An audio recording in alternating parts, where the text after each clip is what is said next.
Hey, good morning, everybody. This is Tony. I'm up here in a Bighorn range in northern Wyoming, somewhat close to the Montana border. Okay, you can see they got the Doppler radar up there. Tom Skilling's up there with a hot dog stand selling foot-long rubber dongs and fuzzy slippers. But down here, okay, we got a very interesting plant that I'm going to start off today's episode showing you. Okay, this is a plant colloquially known as the monument plant, Frasera speciosa. It's a member of the gentian family. Real stunner right here. This whole meadow smells incredible. We got the phlox, we got the erigeron, we got this astragalus looking plant, which is actually not an astragalus. It's in the genus Oxytropis. Those fuzzy calyces. Fuzzy calyces, and those leaves, kind of the little leaflets kind of end in a point, kind of taper in a point. Okay, the rock we're dealing with here is 450 million year old limestone, and that whole cliff where they got that giant golf ball, the Doppler thing, up where Tom's got his little hot dog stand and fuzzy dog stand, whatever the shit. That whole escarpment is all roughly Ordovician in age. It's 450 million year old limestone. Okay, roughly Cambrian to Ordovician, so 500 million. Look at that goddamn bumblebee. Look how big that thing is. Holy shit. It's a beast. That is a beast. So we got the calcium carbonate, the 450 million year old marine sediments. We got Frasera speciosa. We got a wonderful palette of plants right here. I can smell it. It's so fragrant right now. Okay, that'd be the phlox down there. Anyway, this is Crime Pays by Bonnie Dozen. Here we go.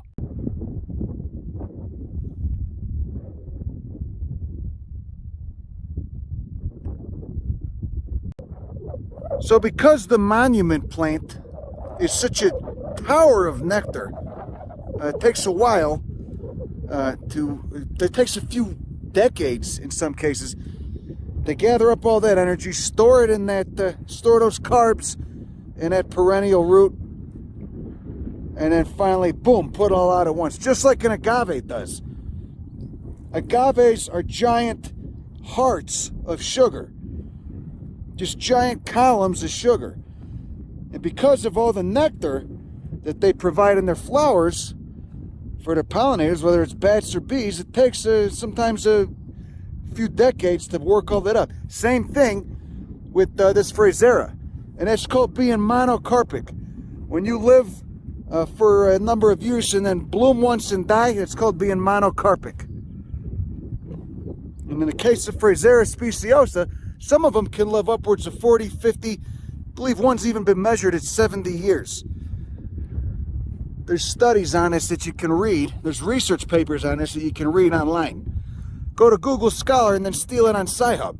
Get the DOI number and then steal it on Sci-Hub. Look, it's a Geum. Nice rose. Nice member of the rose family.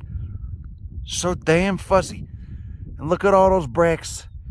Look at the bracts. Whole thing's red. Look at the base of the leaves. Licineate. Growing season's short here, so you got to get it done quick. And look at all these. These are all just waiting to go. Okay? May not flower for another decade, maybe 2 decades, maybe 3 decades. But all these little succulent rosettes, these are all Fraseras. Ooh, let's look at the leaves. Kind of velvety. Bunch of tiny hairs on there. Tiny, tiny hairs. Look at the red center. Now, there's quite a few species of Frasera out there, but none are quite as impressive as this one. None get as tall as this one, none get as big as this one. This is short for them, too. They could get upwards of 4 feet.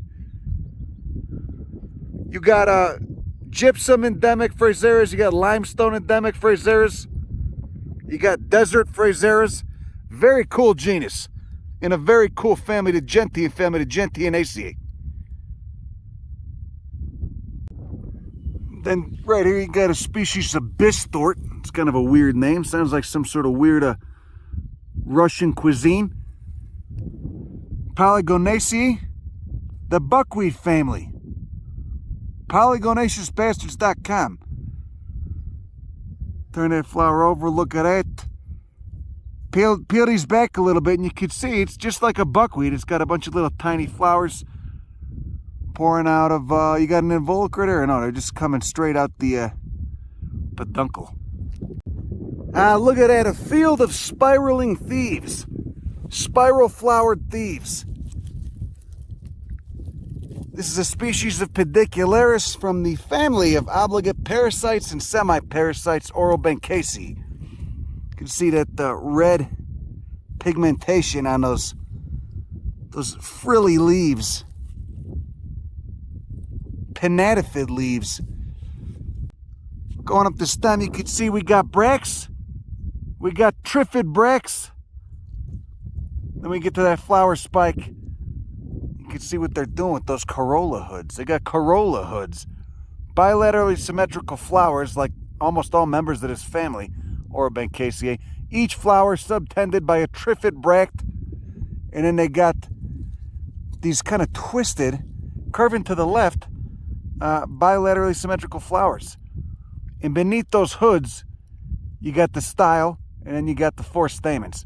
The 4 stamens occurring in 2 pairs of unequal lengths, and the style being longer than all of you. You can see the style poking out of this one here. See that? Hoping for some pollen. So the pollinators will land on that little landing pad, that lower labiate petal, and then maybe they'll have some pollen on their back and they'll dust that style.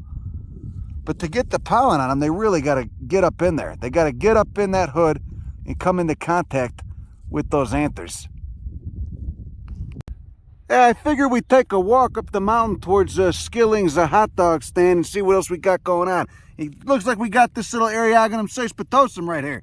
See that? Tiny leaves just forming a little mound, a little mat. Anyway, you can see right here we got a species of Dodecathion, species of shooting star. These are generally first to bloom in the spring, but being that we're so high up, they're still going off here in early July. Also got some Basidiomycota. Got some mushrooms going on. Flip it over, check out the gills. Rather pronounced cap. And here we go, coming up right next to that piece of shit, we got Fusaria, and this is a rather tall one for the species. They get much smaller, as you can see right there. Look at how reduced this is. Growing at 9,500 feet is some intense selection pressure. So you can see anything that gets too tall will just die, just get frozen or blown down by the wind. Look, the beetles are loving this, those little insects. But you can see we got 4 petals here, and the shape of those sepals is very distinct. See those little rounded at the base, tapering at the tip sepals? And the leaves just lanceolate and covered in little scales. So remember, selection pressure here, and I'll say this again, is to just basically get small. Get small, hug the rock where it's warmer. You're not going to get blasted by the wind. You're not going to freeze at night. Okay, and here we go, another mat. Another mat, which is common at high elevations in the Rockies, as well as at the higher latitudes. Member of the carnation family, Caryophyllaceae, a family that kind of pisses me off because they're just, especially when you see them and they don't have flowers on them, you just see a little pincushion. It can be kind of a pain in the ass. Anyway, this is Sherlaria, obtusa, loba. Look at how reduced those leaves are. Just a little cushion, a little mat. 5 white petals. Looks like you got at least twice as many stamens in there. Highly reduced leaves. Just another pincushion growing at 10,000 feet. Bunch of matted stuff. We got a potentilla that I don't care to key out the species. Just know it's a potentilla. It's a cinquefoil. Rose family Rosaceae. They all kind of look the same. Down here we got that tiny little Astragalus again. Astragalus Kentro. Look at how small those goddamn leaves are. Barely a millimeter across. The flowers are maybe 2 or 3 millimeters, if that. Oh look, we got an Alpine daisy. I love this genus, Townsendia. Look at the color on those ligules. Look at the little leaves, tiny leaves, spatulate. And there's quite a few of them just coming up on this little rocky bank. Look at this. So right here on the Bighorn Dolomite, on the roughly Cambrian to Ordovician marine sediments, calcium carbonate marine sediments, that is roughly 500 million years ago, we got a nice fossilized coral. What the shit was going on there? Looks like it's been metamorphosed a little bit. Perhaps cooked. Perhaps it's just 500 million years that it took to infuse it with that magnesium-rich groundwater. But it's definitely some secondary alteration. You can see it's somewhat crystalline in there. Pretty incredible. And now it's 10,000 feet up on top of a mountain. Once it was at the bottom of a shallow ocean. Now it's 10,000 feet up in the Rockies. Now here's a truly weird bastard, especially when you consider the rest of the species in its genus. This is Alpine Clematis. Clematis colombiana. You see this a lot in the Rockies, but it's odd because most members of this genus are vines. Remember the Ranunculaceae? As you can tell when you see it in fruit. Bunch of hairy carpels. Hairy carpels! And that's basically what clematis fruit is. Each one of those achenes, each one of those seeds has a hair on it. So it looks like a little poof ball. And of course those hairs, those little plumose appendages, help that seed get around. But look at how reduced this one is. I mean, sometimes you see a clematis vine, it's upwards of 10 feet tall. This thing tops out at 3 or 4 inches. Here's the inside of that corolla.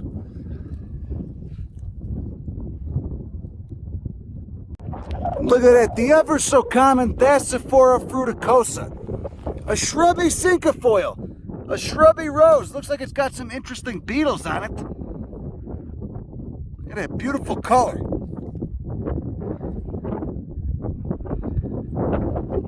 All matted down. All krumholzed by the winds. Look at that. Do you see that little bastard? Did you see the little meeper? It's a pika. What are you doing on here, guy?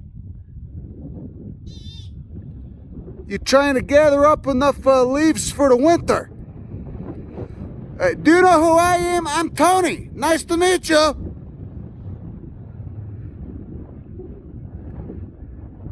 I got some celery sticks for you in the car. Do you find me obnoxious? Now see, at one point that was at the bottom of the ocean in Ordovician, okay? Now it's up here, 10,000 feet up a frickin' mountain, okay, with pikas running through it. That's how you get your mind blown by geology. Now look at this. This is nice. Almost looks like a lily, but it's one of the false lilies. I mean, it's in the same order, but these are quite toxic. Actually, many lilies can be toxic too. Anticlea is the genus here, from the family Melanthiaceae. Seen some nice Anticlea on top of some of the volcanoes in the Mexican Transvolcanic belt. But obvious monocot, beautiful tepals right there. 3 meris, just like the stamens, with a nectar gland at the bottom of each one. I guess you could call them petals and sepals. They look like they're in a different series. Here's what they look like before they go off, nodding with the pink bracts on it. You see the bracts? They're parallel venation in those leaves. See, they got the Doppler over there, but there's no Tom Skilling. Look at all these little shits. Tetra Nurse. You got a Tetra Nurse right there. Look how fuzzy, look how reduced that scape is. Very short flower. Erigeron. All this shit that looks like moss. Probably a caryophyllaceous bastard, hard to tell. Looks like moss, but it's a flowering plant. Everything just so reduced in the alpine lifestyle, the alpine habitat. Hugging the cliffs, we got some Martensia. Look at that. That thing's beautiful. Look at the colors on it. The native bees love it too. I like the native bees. Fuck the honeybees. Fuck the European honeybees. Who cares? I mean, all of human food sources in agriculture, not all of them, but a lot of them are based around the existence of honeybees. But, they get enough. They get enough love. They're not from here. Okay? They're not part of the ecosystem here. I like the native bees. Boraginaceae. Look inside that perianth. Very odd-shaped stamens and anthers on this guy. See that just hanging out beneath a little crevice. 9,500 feet up a mountain. At the start of a little canyon. That's where the pikas are. They're down there. Look at that. We got Hypomopsis still going off. Hypomopsis speccata. A small one. Polemoniaceae doing well in high elevations. Look at that. Look at all those tiny little white flowers.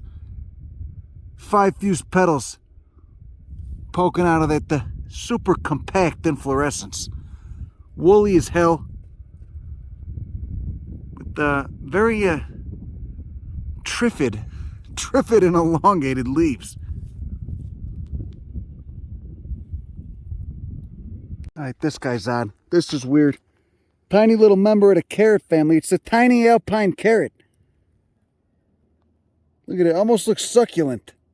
With those yellow flowers. Rather bizarre.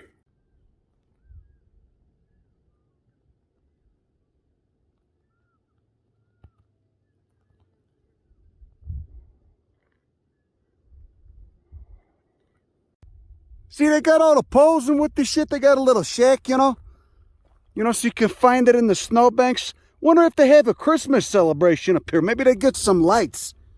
Gotta hang some lights, put up some decorations. Don't let them steal Christmas from you, okay? None of this happy holidays stuff. We're gonna be saying Christmas, okay? Goddamn it. Coming up beneath the abies, we got a vaccinium, a little huckleberry in full bloom, full frontal.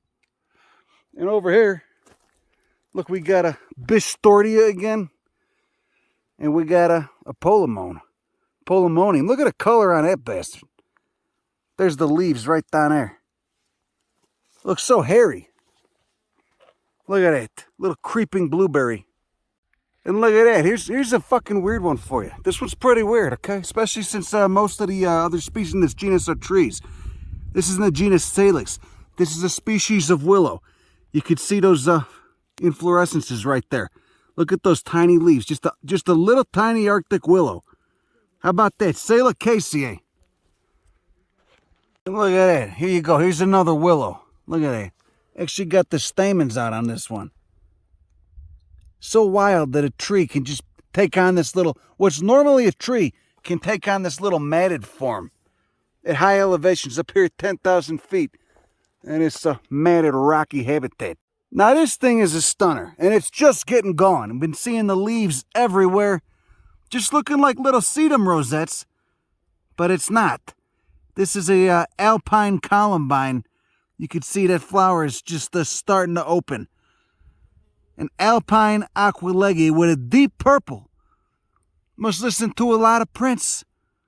That's a pretty good trait in a person. We can get along. Look at that tiny flower. Look at it.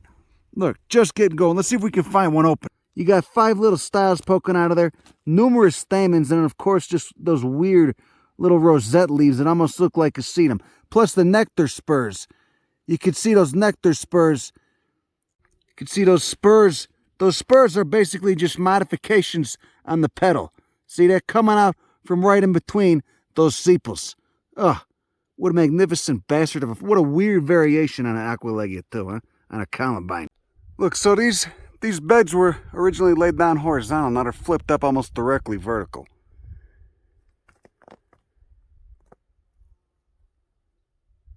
Just big enough for a pika to shimmy through. And in the same genus as that Aquilegia, we got a Ranunculus, colloquially known as the buttercups.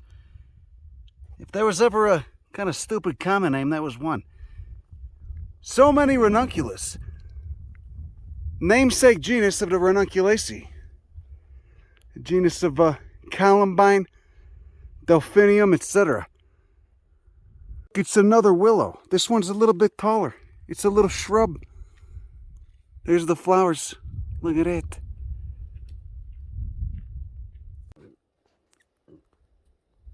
Female flowers right there. It's a little stigma atop a carpel. You know, and most willows are wind pollinated, but these have a slight fragrance to them. So maybe it's insect pollinated. And indeed, we see insects on the staminate flowers. So these are probably not wind pollinated. Look at those beautiful red anthers on this. Here's the male flowers, the staminate flowers. And you can see they're just covered in flies. Got that guy hanging out there. Flies buzzing all around. Just about finishing up here on this little flower spike.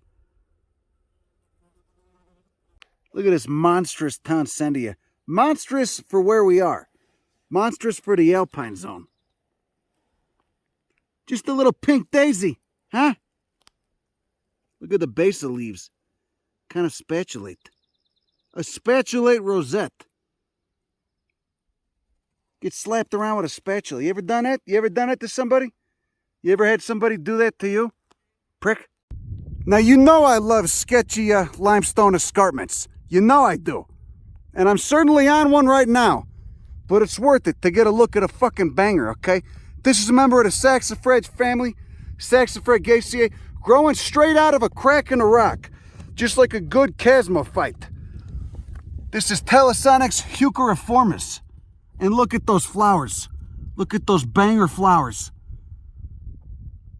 Got your petals, little clawed petals poking out from in between those sepals. And what the hell's going on with the anthers in the middle of that corolla? Heavily glandular. Heavily glandular. This plant is only known, as far as I know, from Montana and Wyoming. Maybe a little bit in Canada too. I'd imagine it's in Canada. We're seeing a lot of high latitude species in these high elevation montane environments in northern Wyoming. Heucheriformis, because it looks like a heuchera with those peltate leaves. See that? That is a goddamn banger, my friend. See, they're almost done up here. Now, maybe they're just getting started. Just getting started. That's the only one in flower.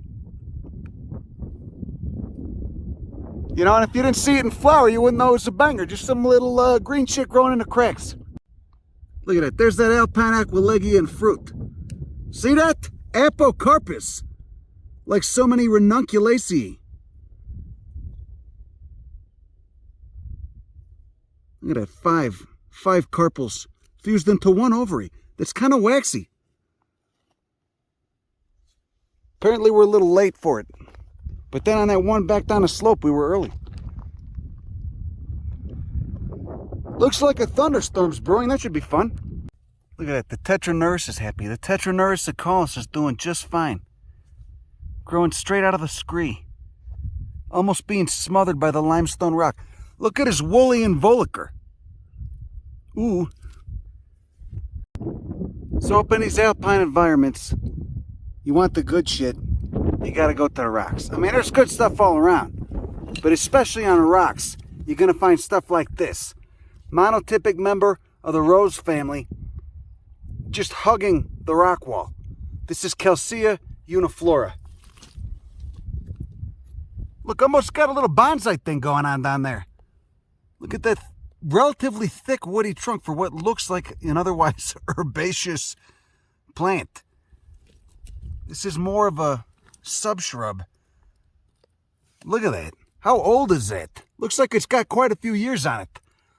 When you get up close, you can see what I call it Uniflora, even though it's not in flower. The flowers are done.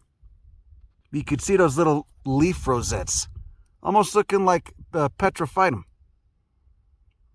which is in the same family, but quite different. This has sessile flowers. Okay, Petraphytum has spikes, has flower spikes, and it's common on limestone. This is also growing on the limestone, but it is nowhere near common. From what I can tell, it's only found in central North America, high elevation montane environments. What a bizarre plant. What a freaky, bizarre plant. And how long does it live? Look at it. How long do these live for? Probably very long.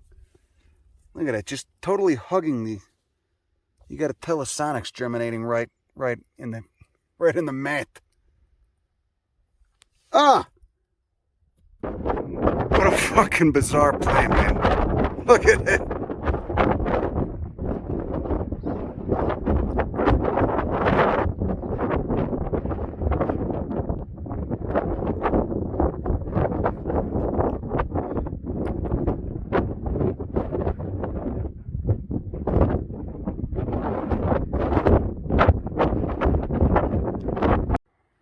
Okay, here's a fucking bizarre one for you. This is a plant colloquially known as the moonworts or the grape ferns.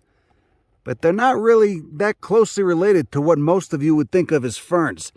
This is a species in the genus Botrychium in the Ophioglossacea, which Ophioglossum, the tongue fern, is in as well.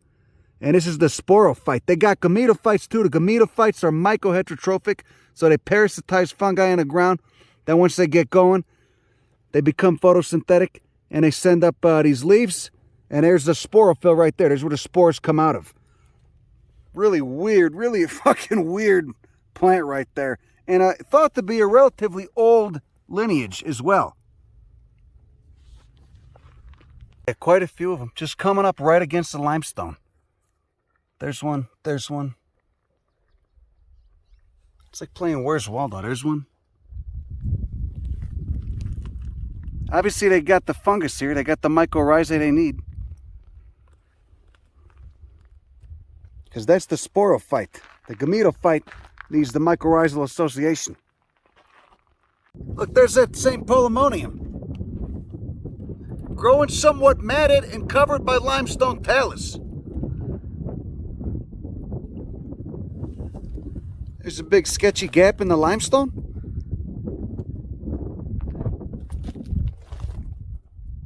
And there's that Kelseya. Just a small little clump of it.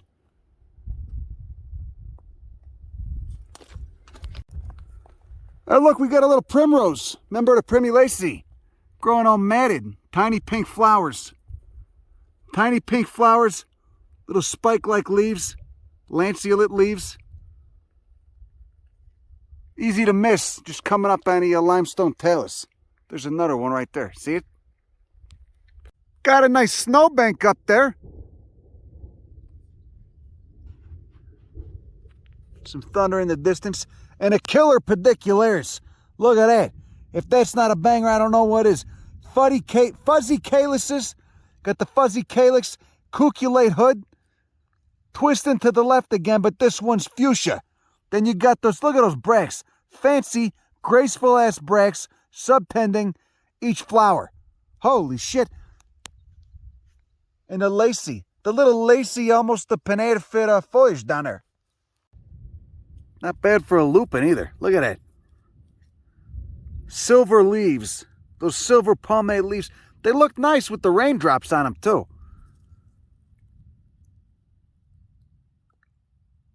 Little striations on a keel, striations on a wings. And a white hue to that posterior petal, that banner. And red stems.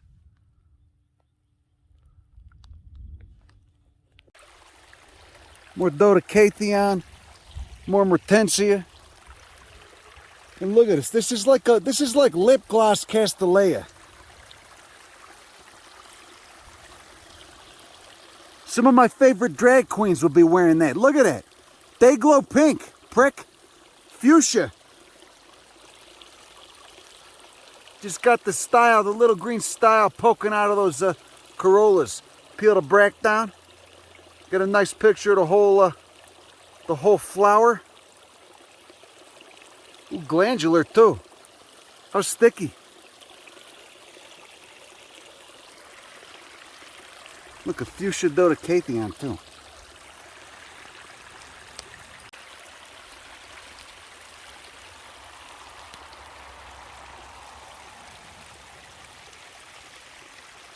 Look, they got the Kelseya growing down there. Do you think they decorated for the holidays? That orange lichen is so beautiful. Is it not? Look at it. Thunder way off in the distance. Thunder and rain way off in the distance.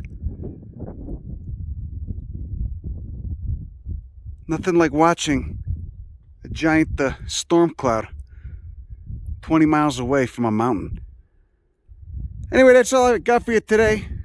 Hopefully you got something out of it. Hopefully you enjoyed it. Yeah, I'll be honest with you, I didn't, when this first started, I wasn't too enthused about it. The alpine plants, they don't get me jazzed. Or at least I thought they didn't. But there's a lot of interesting stuff out here. You just gotta be okay with hiking a little bit of sketchy rock escarpments at 10,000 feet with a little bit less oxygen than you're used to.